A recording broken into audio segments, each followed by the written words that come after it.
Bismillahirrahmanirrahim. Assalamualaikum warahmatullahi wabarakatuh. Innal hamdalillah nahmaduhu wa nasta'inuhu wa nastaghfiruh wa na'udzu billahi min shururi anfusina wa min sayyiati a'malina. Man yahdihillahu fala mudilla lahu wa man yudlil fala hadiya lahu. Asyhadu an la ilaha illallah wahdahu la syarika lahu wa asyhadu anna Muhammadan 'abduhu wa rasuluh. Allahumma salli wa sallim wa zid wa barik wa an'im ala 'abdika wa rasulika Muhammadin wa ala alihi wa sahbihi ajma'in, amma ba'du. Ma'asyiral muslimin wal muslimat rahimakumullah. Alhamdulillah, bersama kita memanjatkan puja dan puji syukur kita ke hadirat Allah Ta'ala, Rabb yang telah melimpahkan begitu banyak nikmat dan rahmatnya kepada kita. Padahal kalau kita mau jujur,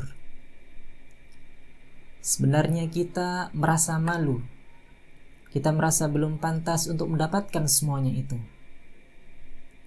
Kita masih sering lalai. Kita masih merasa malas untuk menjalankan ibadah kepada Allah Ta'ala. Padahal seluruh nikmat yang Allah berikan kepada kita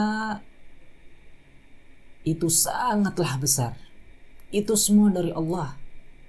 Sebagaimana Allah katakan, "Wa ma bikum min ni'matin faminallah." Dan seluruh nikmat yang ada pada dirimu saat ini itu semua murni dari Allah Ta'ala. Dan kita juga mengetahui bahwasanya nikmat itu terbagi menjadi dua. Nikmat yang bersifat zahir maupun nikmat yang bersifat batin. Allah katakan dalam ayatnya, "Wasbagha 'alaikum ni'amahu zahiratan wa batinatan." Dan dialah Allah yang telah menyempurnakan untuk kalian nikmat-nikmatnya, baik nikmat yang bersifat zahir maupun nikmat yang bersifat batin. Di sini Allah membagi nikmatnya menjadi dua, nikmat zahir dan nikmat batin. Nikmat zahir misalnya, ya, nikmat sehat, kita memiliki harta benda, keluarga kita bahagia, ya, sehat, anak-anak seluruhnya ceria, itu nikmat zahir. Namun di sana ada nikmat yang lebih besar dari itu, nikmat yang lebih agung, nikmat yang lebih mulia dibandingkan itu semuanya, yaitu nikmat batin, yaitu nikmat Islam, nikmat iman, nikmat mengenal sunnah dan mengamalkannya. Ini adalah nikmat yang sangat agung yang tidak sembarang orang bisa mendapatkannya. Bahkan dengan nikmat inilah, yaitu nikmat hidayah, nikmat iman, seorang akan memasuki surga Allah Ta'ala, ya, di mana Allah menceritakan tentang penduduk surga tatkala mereka memasuki surga Allah Ta'ala. Dalam surat Al-A'raf dikatakan, "Wa qalu alhamdulillahilladzi hadana li hadza wa ma kunna linahtadiya laula an hadana Allah." Para penduduk surga mereka mengatakan, "Alhamdulillah, segala puja dan puji milik Allah yang telah memberikan kami hidayah sehingga kami bisa berada di atas jalan kebenaran ini. Andai kata bukan karena Allah, maka sungguh kami tidak akan bisa berada di atas jalan Islam, dia berada di atas iman, berada di atas hidayah, dan tidak akan mungkin kita bisa masuki surga Allah Ta'ala." Karena itulah, ma'asyiral muslimin wal muslimat rahimakumullah, tatkala Rasulullah SAW sedang menggali parit bersama para sahabat dalam perang Khandaq, Rasulullah SAW mengatakan, "Wallahi laula anta mahtadaina wala tasaddaqna wala sallaina." Demi Allah, andai kata bukan karena engkau ya Allah, maka sungguh kami tidak mungkin bisa mendapatkan hidayah ini. Kami tidak mungkin bisa bersedekah, kami tidak mungkin bisa melakukan salat. Kata Rasulullah SAW, tatkala bisa melakukan seluruh kegiatan-kegiatan ibadah di atas hidayah, di atas ilmu, mereka mengembalikannya kepada Allah. Karena itulah sudah selayaknya dan sepantasnya kita mensyukuri nikmat-nikmat yang telah Allah berikan kepada kita, sehingga seluruh amalan yang kita lakukan, kita bisa salat, kita bisa puasa, kita bisa sedekah, kita bisa membaca Al-Quran, kita bisa menghadiri majelis ilmu, itu semua semata-mata karena Allah Ta'ala. Karena itulah dalam hadis qudsi yang diriwayatkan oleh Imam Muslim bahwasanya Allah Ta'ala berfirman, "Faman wajada khairan falyahmadillah." Barang siapa yang mendapati dirinya berada di atas kebaikan, bisa melakukan kebaikan-kebaikan, ibadah-ibadah yang telah ditentukan untuknya, dan dia bisa melakukannya, falyahmadillah, maka pujilah Allah, maka bersyukurlah, karena tidak seluruh manusia yang ada bisa menjalankan itu semuanya. Dari seluruh manusia yang ada, masih banyak di antara mereka yang tidak berada di atas agama Islam. Dan kita dipilih oleh Allah untuk memasuki agama Islam, dan kita dimudahkan oleh Allah untuk menjalankan kebaikan-kebaikan yang ada. Maka sudah selayaknya kita mengucapkan Alhamdulillah. Wa man wajada ghaira dzalik.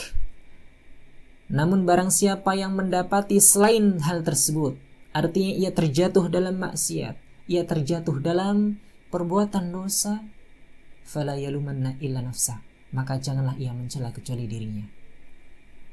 Maka kita berdoa kepada Allah Ta'ala, kita memohon agar kita senantiasa dibimbing, dirahmati, dan diberi keistiqomahan untuk menjalankan hukum dan syariat Allah Ta'ala. Ma'asyiral muslimin wal muslimat rahimakumullah, insyaallah pada kesempatan hari ini kita akan membahas tentang kitab yang ditulis oleh salah seorang ulama dari Saudi Arabia.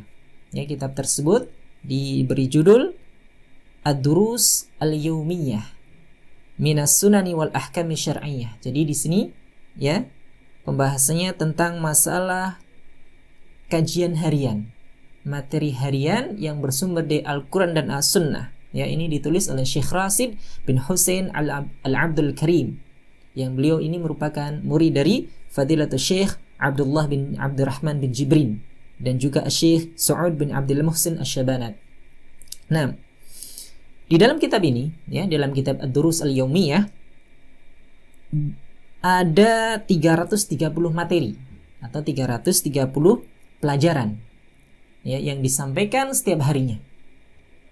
Ya, kata Syekh di sini, kata penulis, ada 330 ya 330 darsan, ada 330 materi. Tuqra'u 'alal musallina yawmiyan 'ala madaris sana. Jadi 335 pelajaran itu dibacakan setiap hari sepanjang tahun. Ya, dalam setahun dibaca itu materi-materinya. Jadi satu hari satu pelajaran. Namun bila ditanyakan, kok cuma 330 hari? Mana yang satu bulan? Maka di sini Syekh menjelaskan bahwasanya untuk bulan Ramadan ini dikecualikan. Ya, bulan Ramadan ini dikecualikan karena ada daras tersendiri, ada kajian tersendiri, ada materi tersendiri, ada majelis tersendiri yang nanti namanya adalah durus Ramadaniyah atau majalis Ramadaniyah. Jadi untuk materi yang ada pada saat ini itu ya selain dari bulan Ramadan. Nah, dan yang unik ya, ikhwas sekalian, yang unik dari kitab ini bahwasanya penyusunan 330 kitab dars ini ya sesuai waktu atau bilangan hari dalam setahun. 330 dars ini sesuai dengan waktunya ya dalam setahun. Contoh misalnya keutamaan puasa Asyura ya, keutamaan puasa Asyura ada pada pelajaran ke-8 ya, karena kita tahu bahwasanya puasa Asyura bisa diawali pada hari ke-8 dan halamannya halaman 23. Begitu pula pelajaran yang terkait dengan 10 hari pertama bulan Dzulhijjah. 10 hari pertama bulan Dzulhijjah. Di sini disebutkan oleh Syekh Rashid bahwasanya materi ini ada pada pelajaran pertama sampai ke-10 ya, halaman 576 sampai 590. Ya, artinya materi ini dibuat sesuai dengan waktunya. Untuk apa beliau melakukan hal tersebut? Maka beliau menyatakan dalam kitabnya mimma yashulu 'alal imam muhimmata wa'dhi wa ta'limi jama'ati. Jadi untuk memudahkan para imam menyampaikan nasihat penting serta memberikan pelajaran bagi jamaahnya.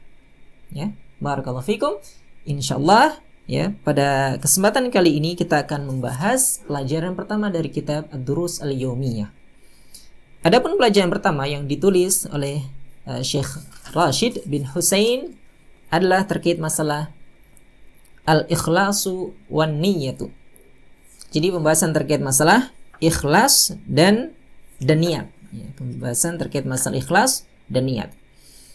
Dan beliau menjadikan materi ini sebagai yang terawal, yaitu ikhlas dan niat ini, ya karena perkara niat dan ikhlas adalah perkara yang sangat agung, perkara yang sangat penting, bahkan menentukan diterima dan ditolaknya suatu amalan. Ya, seperti kata Ibnu Qudamah dalam kitab yang Mukhtasar Minhajil Qasidin, beliau mengatakan, "Fal 'amalu bi ghairi niyatin 'ana'un." Jadi amalan tanpa niat itu hanya berletih saja, capek.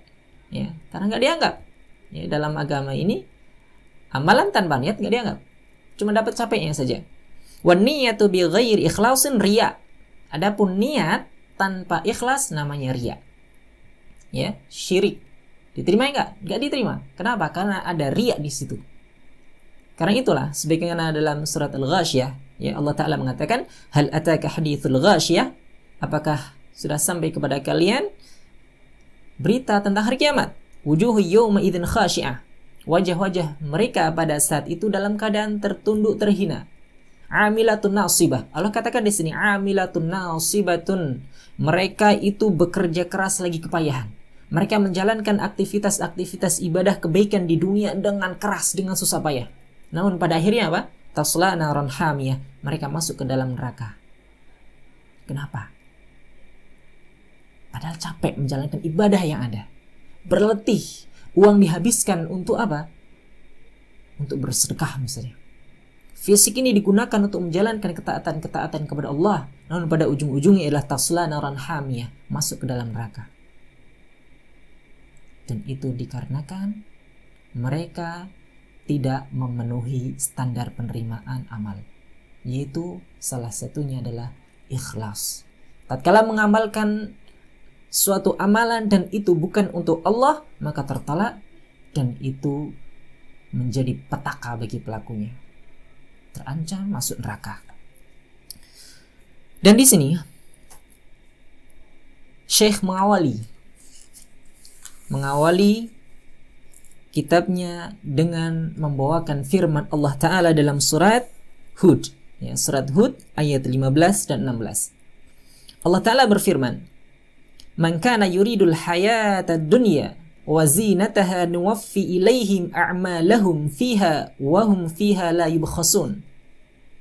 Ulaika alladhina laysa lahum fil akhirati illa an-nar wa habita ma sana'u fiha wa batilum ma kanu ya'malun."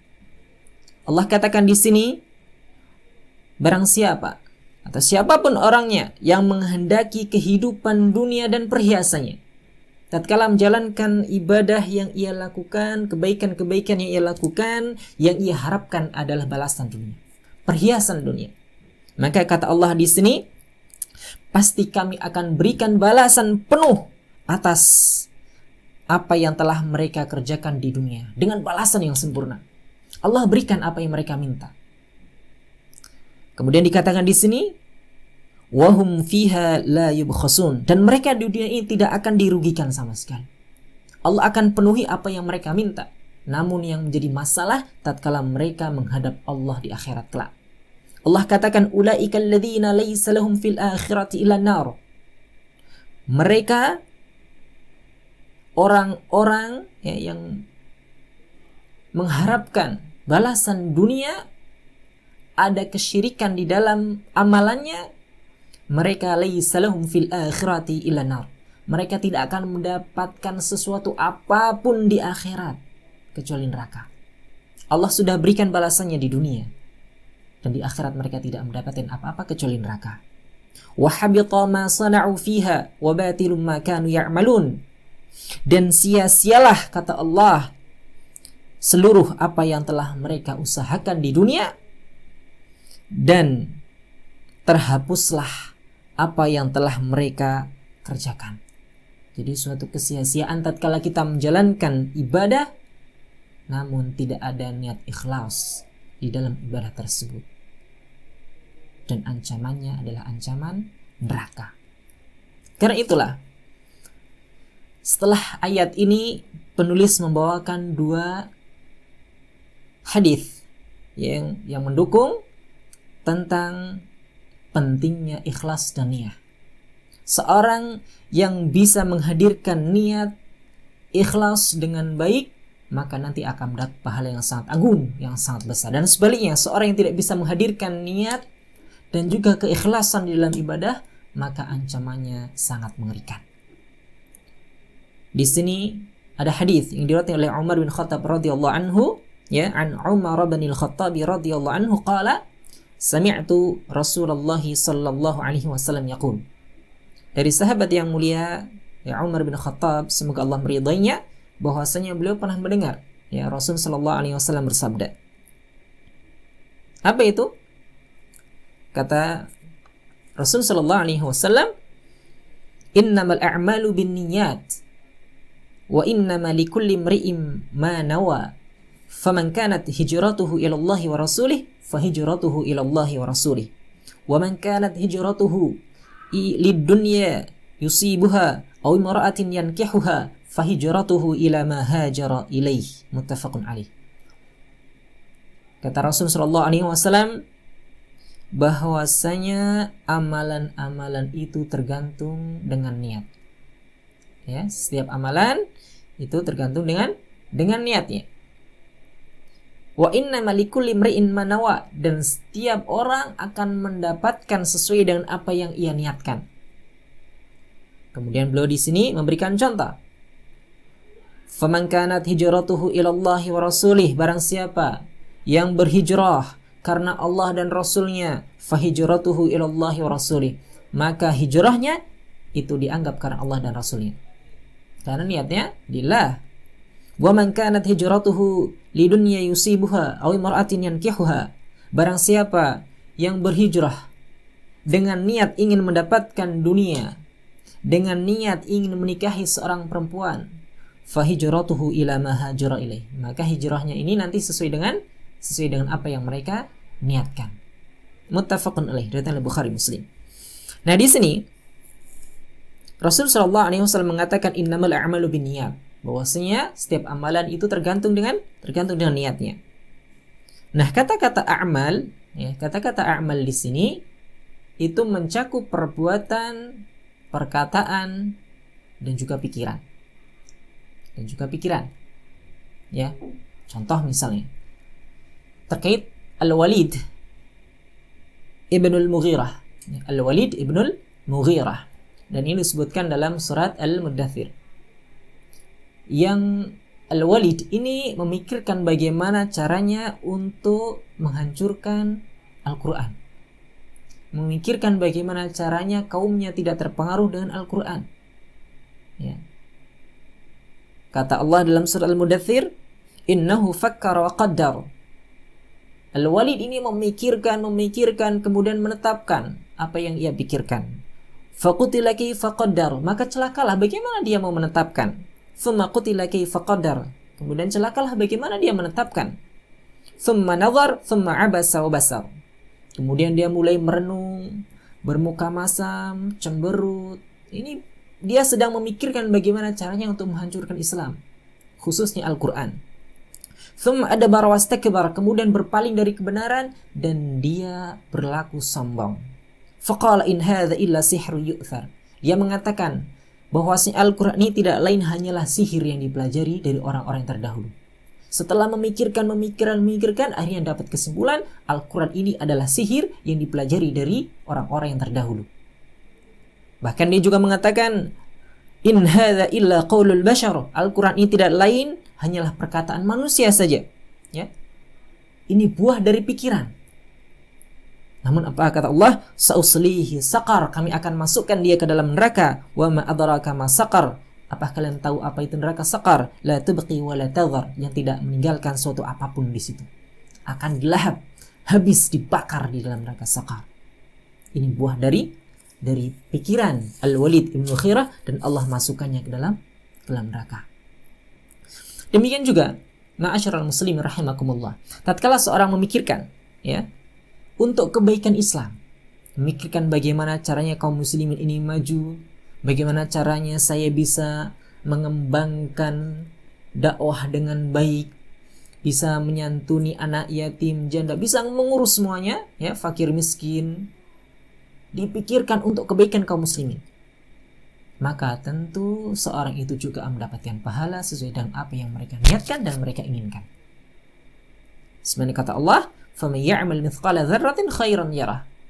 Barang siapa yang melakukan, ya, kebaikan seberat biji dzarrah, sangat kecil, kelak ia akan melihat kebaikan tersebut berbuah pahala. Ya, demikian juga terkait masalah perkataan. Jadi seindah apapun perkataan yang dilontarkan oleh seseorang, motivasinya Masya Allah, indah, ada Al-Quran, ada hadis, perkataan para ulama yang disampaikan itu Masya Allah, namun tatkala menyampaikan perkataan tersebut tidak disertai rasa ikhlas, hanya karena ingin dipuji misalnya, maka orang tersebut tentu tidak akan mendapatkan pahala dari Allah. Contoh lain misalnya dalam perbuatan, Rasulullah SAW pernah bersabda, "Tabassumuka fi wajhi akhika laka sadaqah." Senyummu di wajah saudaramu itu, ya, dianggap sebagai sedekah. Jadi dianggap sebagai bentuk pahala bagi orang yang senyum kepada saudaranya. Maka dikatakan la tahqiranna minal ma'rufi syai'a. Kita tidak boleh, ya, menganggap remeh kebaikan walaupun itu kecil. Dan ini senyum, hanya senyum ke orang. Namun permasalahannya, tabassum, senyum itu bermacam-macam. Ada senyum yang baik, senyum yang niatnya adalah untuk menghormati orang, untuk menghargai orang, dan itu baik. Namun ada pula senyum yang tujuannya adalah mengejek, membuli, ada kemauan, misalnya ada udang di balik batu, ya. Itu tujuan-tujuan itulah yang merusak dari apa? Dari ibadah tersebut, meskipun kecil perbuatan senyum. Jadi intinya apa? Intinya hidup ini tidak akan sia-sia apabila kita niatkan lillahi ta'ala, ikhlas semuanya karena Allah Ta'ala. Karena itulah Rasul Shallallahu Alaihi Wasallam, ya, dalam hadis yang diriwayatkan oleh Imam Muslim, beliau mengatakan, "Man hamma bihasanatin falam ya'malha kutibat lahu hasanatun." Kata Rasul Shallallahu Alaihi Wasallam, barang siapa, ya, berkeinginan, hanya meniatkan saya ingin melakukan sesuatu, dan yang ingin dilakukan itu adalah hasanah, suatu perbuatan baik.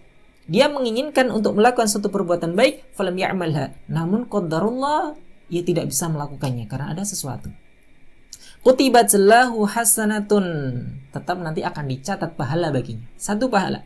Itu padahal cuma apa? Cuma kita niatkan, kita angan-angankan, dan kita harapkan, kita kehendaki itu bisa terwujud, namun qadarullah nggak terwujud apa yang kita niatkan. Namun kita sudah mendapatkan satu pahala. Wa man hamma bihasanatin fa'amilaha kutibat lahu asyran ila 700 dhifin, kata Rasulullah. Dan adapun orang yang misalnya berkeinginan, berniat ingin melakukan suatu perbuatan baik, kemudian Allah takdirkan dia bisa menjalankan kebaikan tersebut, maka kelak ia akan mendapatkan pahala 10 sampai 700 kali lipat. Ya, tergantung dari niatnya. Semakin murni, semakin ikhlas dia, maka akan semakin tinggi pahala yang ia dapatkan. Ini kalau dikerjakan dapat 10 sampai kelipatan 700. Dan di sini Rasulullah SAW juga mengatakan, "Wa man hamma bi sayyi'atin falam ya'malha lam tuktab." Barang siapa yang berkeinginan untuk melakukan suatu perbuatan buruk, namun dia tidak bisa melaksanakannya, maka dia tidak mendapatkan apa-apa. Tidak dicatat baginya dosa. Karena masih berkeinginan. Ini rahmat Allah. Tatkala berkeinginan kebaikan, dibalas apa? Dibalas dengan pahala 1 kalau tidak bisa mewujudkannya. Dibalas dengan 10 sampai 700 tatkala ia mewujudkan apa yang ia niatkan. Begitu pula di sini, wa in amilaha, dan apabila ia setelah meniatkan untuk melakukan keburukan dan kemudian dia melakukannya, maka kutibat, hal tersebut dicatat sebagai satu kesalahan. Ini berawal dari apa? Berawal dari keinginan. Berawal dari apa? Dari niat. Ya. Maka di sini hal yang sangat-sangat penting sekali bagi kita supaya kehidupan kita isi dengan niat lillahi ta'ala, karena Allah ta'ala. Ma'asyiral muslimin wal muslimat rahimakumullah. Adapun yang selanjutnya, wa innama likulli imri'in ma nawa, ya. Setiap orang akan mendapatkan sesuai dengan apa yang ia niatkan. Nah, pahala, ya, yang didapatkan oleh setiap orang di hadis ini dijelaskan itu berbeda-beda. Ya, pahala yang didapatkan oleh setiap orang itu berbeda-beda, tergantung dari kadar niat atau keikhlasan dari pelaku tersebut. Jadi tatkala seorang menjalankan amal salih dengan murni ikhlas karena Allah, maka tentunya akan mendapatkan pahala yang sempurna. Namun tatkala seorang itu menjalankan amal salih dan di situ ada keinginan lain, misalnya untuk mendapatkan dunia, tentu ini akan berbeda pahalanya dan akan semakin kecil. Contoh misalnya, tatkala seorang berjihad di jalan Allah, niat murni ikhlas karena Allah, maka pahalanya Masya Allah sangat luar biasa besarnya. Namun ada pula yang berniat misalnya tatkala jihad fisabilillah, ya, jihad karena Allah, dan juga karena ingin mendapatkan ghanimah, harta rampasan perang. Tentu niatnya ini akan mempengaruhi pahala yang ia dapatkan. Karena itulah Abdullah, ya, Ibnu Mubarak pernah mengatakan rubba amalin saghirin tu'azimuhu niyah. Jadi barangkali ada, ya, atau begitu banyak amalan-amalan yang kecil kemudian berbuah pahala yang besar sekali. Gara-gara apa? Gara-gara niat mereka yang murninya ikhlas karena Allah. Begitu pula wa rubba amalin kabirin tusaghiruhu niyah. Ada pula amalan sebetulnya itu besar, amalan yang Masya Allah wah, namun tatkala niatnya salah, niatnya kurang ikhlas, maka amalan itu akan menjadi kecil dan pahala yang dapatkan juga akan semakin kecil. Ma'asyiral muslimin rahimakumullah. Karena itulah, ya, Rasul sallallahu alaihi wasallam pernah bersabda terkait masalah ini. Kata beliau, "Man sa'ala syahadata bisidqin." Barang siapa yang mengharapkan, bercita-cita untuk mendapatkan pahala mati syahid dengan jujur, sungguh-sungguh. Dia di rumahnya kemudian berdoa kepada Allah, dia berharap semoga bisa mati syahid. Ada keinginan di hatinya untuk mati syahid. Ya. Ballaghahullahu manazila syuhada. Maka Allah nantinya akan memberikan pahala syuhada. Allah akan menyampaikan ia pada derajat syuhada. Ia akan mendapatkan pahala syuhada walaupun meninggal, wa in mata ala firashihi, meninggal di atas ranjangnya. Ya.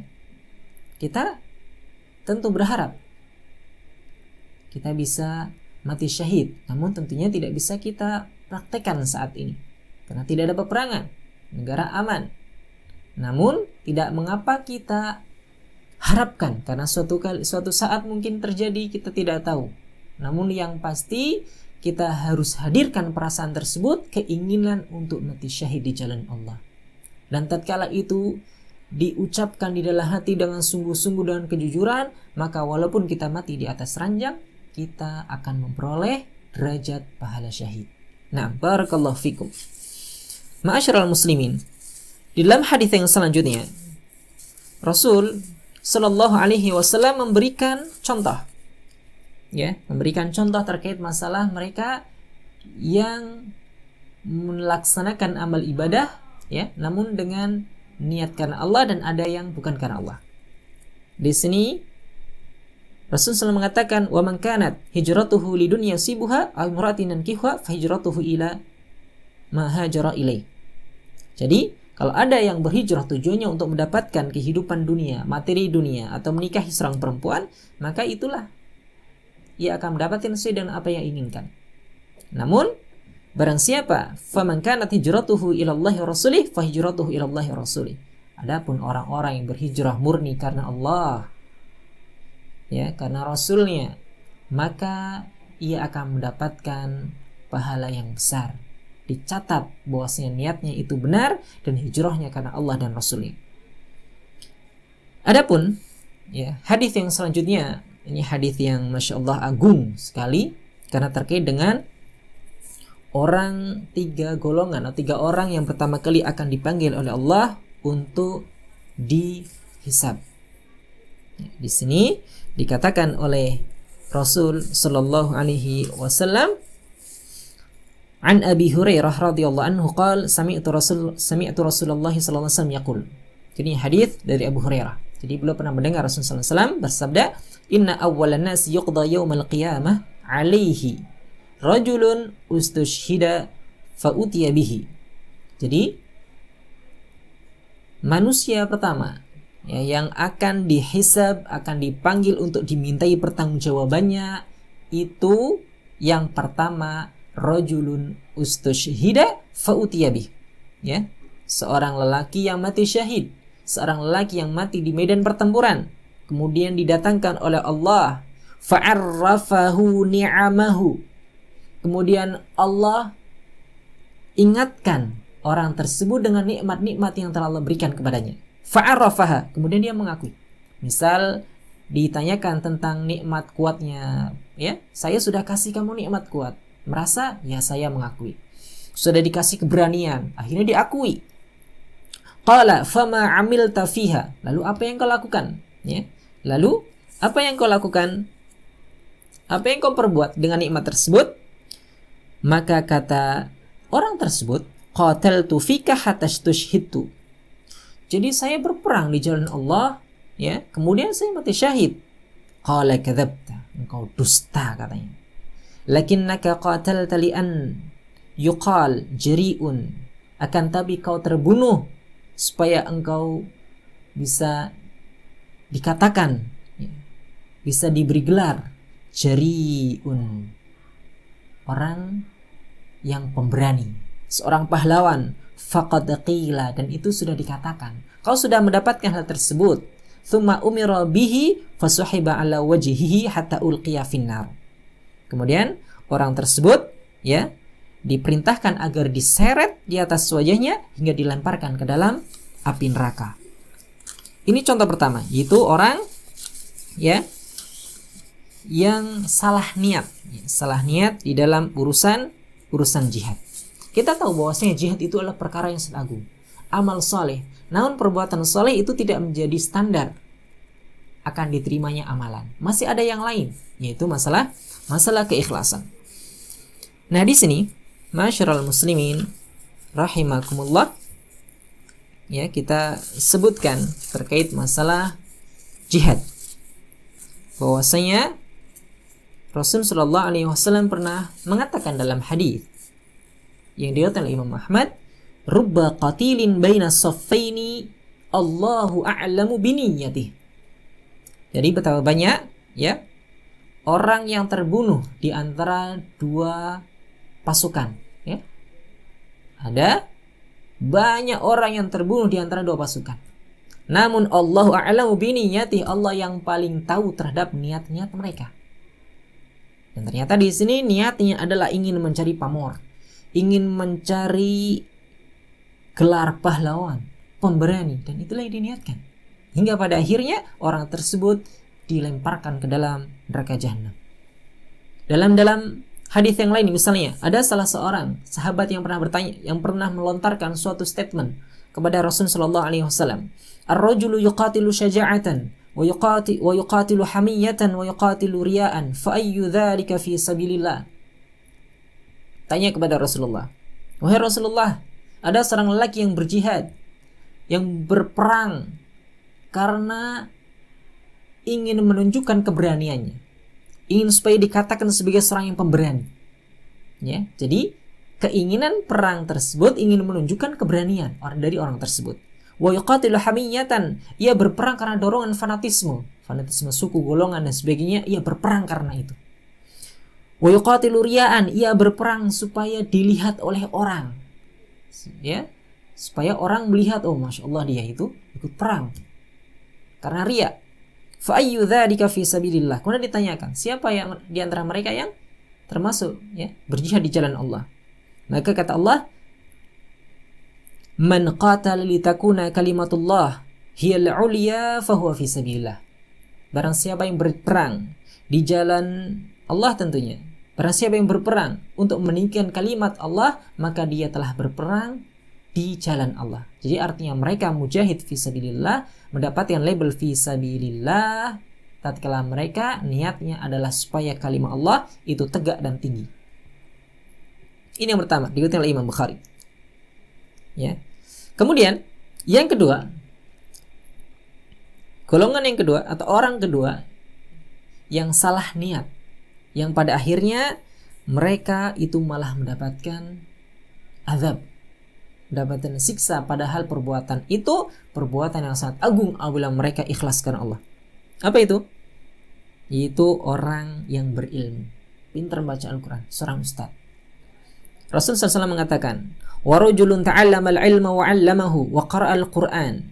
Jadi orang kedua ini adalah seorang yang mempelajari ilmu kemudian mengajarkannya, membaca Al-Quran kemudian mengajarkannya. Fa'utiya bihi fa'arrafahu ni'amahu fa'arafaha. Kemudian orang tersebut didatangkan, ustaz tersebut didatangkan, kemudian diterangkan tentang nikmat-nikmat yang dulu Allah kasih kepada orang tersebut. Saya dulu ngasih kamu kekuatan hafalan yang Masya Allah. Saya dulu ngasih kamu ya kepandaian, logika berpikir yang kuat. Kamu akui, fa'arafa, kemudian dia akui. Qala fama fa'alta fiha. Apa yang kau lakukan dengan nikmat-nikmat tersebut?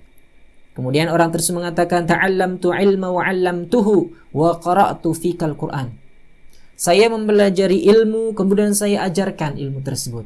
Saya membaca Al-Quran, saya juga ajarkan Al-Quran kepada orang lain. Namun di sini kata Rasul, kata Allah Ta'ala, kadzabta, engkau dusta. Walakinnaka ta'allamtal ilma liyuqal 'alimun wa qara'tal Qur'ana liyuqal huwa qari'un. Kau itu tatkala mempelajari ilmu itu niatnya supaya mendapatkan gelar seorang yang alim. Dan kau juga membaca Al-Quran itu supaya kau mendapatkan gelar qari, membaca Al-Quran. Faqad qil, dan kau sudah mendapatkan hal itu semuanya. Gelar-gelar itu yang kau inginkan sudah kau dapatkan. Mereka itu memuji, mereka itu bahkan mungkin sampai ya sangat kehilangan, bersedih tatkala engkau meninggal. Tatkala kau meninggal mereka bersedih sekali, kehilangan seorang sosok. Namun ternyata nikmat kamu salah, niat kamu salah. Thumma umira bihi fasuhiba ala wajhihi hatta ulqiya finnar. Kemudian Allah perintahkan supaya orang ini dibawa ya, diseret, dicampakkan ke dalam api neraka. Ini orang yang kedua, salah niat. Dan di sini padahal kita tahu ya, sebaik-baik orang atau standar kebaikan orang itu ada pada Al-Quran. Kata Rasulullah SAW, khairukum man ta'allama al-Qur'ana wa 'allama. Sebaik-baik kalian adalah yang mempelajari Al-Quran dan mengamalkannya. Ini kata Rasulullah. Jadi segala apa yang berkaitan dengan Al-Quran maka akan menjadi baik. Maka tatkala seorang belajar Al-Quran, menggali hukum-hukumnya, kemudian menjadi seorang yang alim dalam Al-Quran, kemudian dia mengajarkannya, itulah khairun nas, sebaik-baik manusia. Namun ya tentunya akan menjadi malapetaka tatkala suatu ilmu yang dicari dituntut untuk ikhlas ternyata nggak ikhlas dan balasannya neraka. Kata Rasul sallallahu alaihi wasallam dalam riwayat Abu Dawud, man ta'allama ilman mimma yubtagha bihi wajhullah la yata'allamuhu illa liyusiba bihi 'aradan minad dunya lam yajid 'arfal jannati yaumal qiyamah. Jadi barang siapa mencari suatu ilmu yang seyogianya harus ikhlas karena Allah, ya, dia tidaklah mempelajari ilmu tersebut kecuali karena Allah. Namun di perjalanan ternyata niatnya itu ingin mendapatkan materi dunia, padahal harus karena Allah, namun ternyata niatnya berubah. Tujuan mencari ilmu adalah untuk mendapatkan materi dunia. Apa kata Rasulullah SAW? Lam yajid arfal jannah yaumal qiyamah. Ia tidak akan mendapati bau surga pada hari kiamat. Nah, ini ancaman yang sangat keras. Karena itulah Rasulullah SAW sampai mencela, ya, mencela orang yang menuntut ilmu bukan karena Allah. Ya, dalam sebuah hadis riwayat Ibnu Majah misalnya dikatakan, man talaba al-ilma liyumariya bihi as-sufaha aw liyubahiya bihi al-ulama aw liyasrifa wujuhan nas ilaihi fahuwa finnar. Barang siapa yang menuntut ilmu ya untuk mendebat para ulama, berbangga di hadapan para ulama, untuk membuat ragu orang-orang bodoh, atau supaya perhatian orang-orang itu kepadanya, untuk menarik perhatian orang-orang, ya, ingin mencari popularitas misalnya, maka dikatakan di sini fahuwa finnar, dia di dalam neraka. Ancaman yang sangat besar, ya, tatkala seorang salah niat. Padahal ya, tatkala kita mampu untuk ikhlas di dalam amalan-amalan tersebut, maka pahalanya tentu sangat agung. Namun perkara ikhlas ini tidaklah gampang. Karena itulah Allah Ta'ala, Rasul Sallallahu Alaihi Wasallam ya memberikan pahala yang sangat agung. Allah Ta'ala memberikan pahala yang sangat agung bagi mereka-mereka yang bisa menjalankan amalan dengan penuh keikhlasan. Dan tentunya menjalankan ibadah harus di samping ikhlas juga mutaba'ah, mengikuti tuntunan Rasul Sallallahu Alaihi Wasallam. Dan adapun yang ketiga, orang yang pertama kali akan dihisab, dipanggil oleh Allah untuk dimintai pertanggungjawabannya, ya, adalah yang ketiga, donatur. Orang yang biasa berderma, memberikan sebagian hartanya kepada orang lain atau untuk pembangunan yang bermanfaat. Ini donatur, ini bahaya nih kalau seandainya tidak memiliki ikhlasan. Namun kalau memiliki ikhlasan, ini masya Allah sekali. Ya, karena itulah donatur ya dalam Islam ini memiliki kedudukan yang sangat penting, ya, kedudukan yang sangat mulia. Contoh misalnya dulu Rasulullah SAW di awal dakwahnya, beliau sangat terbantu dengan istrinya yang bernama Khadijah. Beliau seorang kaya raya, saudagar yang kaya raya, dibantu dengan hartanya. Karena itulah beliau memuji Khadijah. Beliau mengatakan, "Saddaqatni idh kadzdzabani an-nas." Ia membenarkanku tatkala manusia banyak yang mendustakanku. Wa wasatni bimaliha idh harramani an-nas. Dan ia juga membantuku dengan hartanya tatkala banyak orang yang tidak mau membantuku. Ya. Jadi di sini dakwah itu juga butuh dana. Dakwah butuh harta. Dan mereka yang memiliki harta sangat terbuka sekali jalannya untuk mendapatkan pahala yang agung ini. Karena itulah kemudian Allah takdirkan Rasulullah SAW berkawan dengan siapa? Dengan Abu Bakar, dengan Umar dan Utsman, yang mereka adalah orang yang kaya raya. Karena itulah, andai kata ya kita katakan sekali lagi, 3 orang ini, seorang yang berjihad, seorang yang mencari ilmu, seorang guru, ustadz, kemudian seorang donatur, bisa ikhlas di dalam menjalankan amal ibadah yang ada, maka sungguh keutamaan keagungan surga akan menanti mereka. Namun sebaliknya, tatkala mereka tidak bisa mengontrol diri mereka, sehingga yang dicari bukan karena Allah, tidak ikhlas karena Allah, maka sungguh malapetaka dan juga neraka akan mengancam mereka. Ma'asyiral muslimin rahimakumullah. Kemudian penulis di sini menyampaikan penjelasan yang singkat. Ya, setelah disampaikan ayat Al-Qur'an, kemudian ada 2 hadis, beliau menyampaikan penjelasan yang singkat di sini. Asyarhu, penjelasan. An-niyatu asasul amali. Niat itu merupakan pondasi dari suatu amalan. Di pondasi suatu amalan itu ada pada niat. Karena tatkala seorang menjalankan suatu ibadah tanpa niat, maka itu tidak dianggap sebagai bentuk ibadah. Fa'amalul insani innama yakunu qabuluhu wa radduhu bihassabi niyyati 'amilih. Jadi, perbuatan seorang manusia itu diterima dan ditolaknya sesuai dengan niat pelakunya.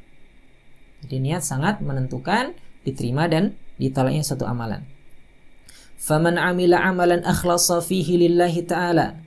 Barang siapa yang mengamalkan suatu amalan, dia ikhlas di dalamnya karena Allah, wa arada bihi thawabal akhirah, ia harapkan pahala di akhirat, wa kana 'amaluhu 'ala sunnah qubila minhu, dan amalannya itu sesuai dengan sunnah, maka akan diterima. Jadi syarat amalan diterima itu ada 2, ikhlas dan mutaba'ah, sesuai dengan sunnah Rasul sallallahu alaihi wasallam. Wa man nawa ghairallahi aw lam yukhlis 'amalahu lahu bi an asyraka ma'hu ghairah. Adapun ya, orang yang niat misalnya ingin melakukan suatu amal ibadah namun bukan untuk Allah, ia tidak ikhlas dalam menjalankan amalan tersebut. Ia menjalankan amalan tersebut untuk Allah dan untuk yang lainnya misalnya. Ada kesyirikan di situ. Fa'amaluhu mardudun, maka amalannya tertolak, wa huwa wabalun ala sahibihi, dan ini akan menjadi petaka bagi pelakunya. Ya. Kita sudah bahas di 2 hadis yang di atas, bahkan ayat Al-Qur'an, bahwasanya mereka yang tidak ada keikhlasan dalam menjalankan ibadah, maka ancamannya dan petaka yang akan menimpa mereka adalah dimasukkan ke dalam neraka Allah Ta'ala. Faidahnya dari ayat Al-Quran dan 2 hadis ini, anna min syuruti qabulil amali al-ikhlasa, bahwasanya ya di antara syarat diterimanya amalan itu adalah ikhlas. Wa hu an yaqsida bihi ya wajhallahi ta'ala. Jadi ikhlas ini artinya dia menjadikan amalan-amalan yang ada itu lillah, untuk Allah. Niat tatkala menjalankan amalannya, maka niatnya adalah untuk Allah. Memberikan seluruh amalan perbuatan itu untuk Allah saja. Ini artinya ikhlas. Ya, hanya untuk Allah saja. Yang kedua, ahammiyatul ikhlas. Ya, pentingnya ikhlas. Idzil amalu min dunihi wabalun ala sahibi. Karena amalan tanpa ikhlas ini merupakan petaka bagi pelakunya. Kemudian yang ketiga, anna salaha suratil amali la takfi liqabulihi. Jadi baiknya suatu amalan, ya, baiknya suatu amalan itu tidak menjadi standar. Tidak bisa menjadi standar bahwasanya pelakunya akan diterima amalannya. Seperti tadi, orang berjihad, dan tentu jihad itu amal yang sangat agung, sangat mulia, sangat bagus. Tapi apakah lantas diterima amalannya? Tidak. Seorang yang baca Al-Quran, belajar Al-Quran, mempelajari As-Sunnah, belajar Al-Quran dan seluruhnya hingga diajarkan, apakah lantas pelakunya akan mendapatkan pahala yang banyak? Tidak. Semua tergantung dengan keikhlasan. Begitu pula seorang donatur yang memberikan uangnya 1 miliar, 2 miliar, 3 miliar, bermiliar-miliar. Dan itu bagus untuk dakwah, untuk pembangunan sekolah. Namun apakah lantas diterima amalannya? Tentu tidak. Semua tergantung dari keikhlasannya. Dan yang terakhir, wujub tasahihin niyyati fi kulli amalin wal hirsu ala dzalik. Jadi wajib untuk selalu memperbaiki niat di setiap perbuatan. Ya, tatkala ingin menjalankan suatu amalan, kita awali dengan niat. Kemudian tatkala di pertengahan, kita perbaiki niat yang ada. Setelah selesai, kita juga memperbaiki niat yang ada supaya tidak ya menjadi sum'ah. Tatkala sedang mengamalkan, kita perbaiki niat yang ada supaya tidak menjadi riya. Jadi di situ ada tajdid, ada tasahihan niat di setiap perbuatan kita. Wal hirsu 'ala dzalika, dan ia juga harus bersungguh-sungguh untuk melakukan hal tersebut. Berjuang ya, berusaha dengan sungguh-sungguh, karena itu memang perkara yang berat, namun pahala yang ia dapatkan tentu akan sangat besar tatkala seorang mampu untuk menjalankan amal ibadah, amal saleh dengan dasar lillahi ta'ala, karena Allah ta'ala. Barakallahu fikum. Ini yang bisa disampaikan, mudah-mudahan bermanfaat untuk diri kita semuanya, dan insyaallah pada kesempatan yang akan datang kita akan bahas pada dars yang kedua ya. Hadza, kita akhiri doa kafaratul majlis. Subhanakallahumma wa bihamdika, asyhadu an la ilaha illa anta, astaghfiruka wa atubu ilaik. Assalamualaikum warahmatullahi wabarakatuh.